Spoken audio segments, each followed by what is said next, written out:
नमस्कार. मी सोनाली रवींद्र खलोकार, सावित्री शक्तीपीठ, पुणे, महाराष्ट्र, शाखा परतवाडा. 11 एप्रिल 2026 महात्मा फुले यांची 200वी जयंती. त्यानिमित्ताने महात्मा फुले यांनी त्या काळी अखंडाद्वारे मोठे प्रबोधनात्मक कार्य केले. ते आजही उपयुक्त आहे. जाणून घेऊया त्यापैकी एक अखंड व त्याचा भावार्थ.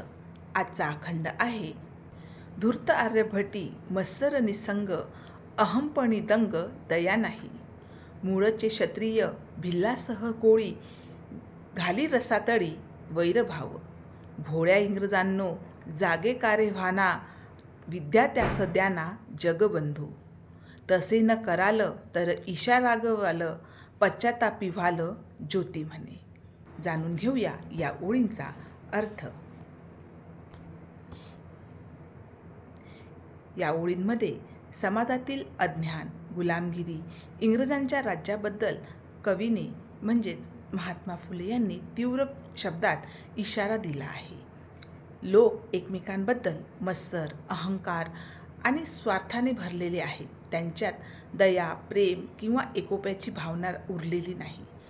पूर्वीचे शूर, क्षत्रिय, भिल्ल आणि कोळी यासारखे लोक आता रस्त्यावर आले आहेत आणि अन्यायाविरुद्ध बंड करण्याच्या स्थितीत आहेत. कवी इंग्रजांना सांगतो की अज्ञानात राहू नका, लोकांना शिक्षण द्या, कारण शिक्षणामुळेच समाज प्रगती करू शकतो. जर तुम्ही लोकांना शिक्षण व न्याय दिला नाही तर ईश्वर रागवेल आणि नंतर तुम्हाला पश्चाताप होईल. सारांश असा की या ओळीतून महात्मा फुले यांनी शिक्षणाचे महत्त्व, समाजातील अन्याय, अज्ञान यावर टीका केली आहे. लोकांना जागृत करण्याचा संदेश दिला आहे.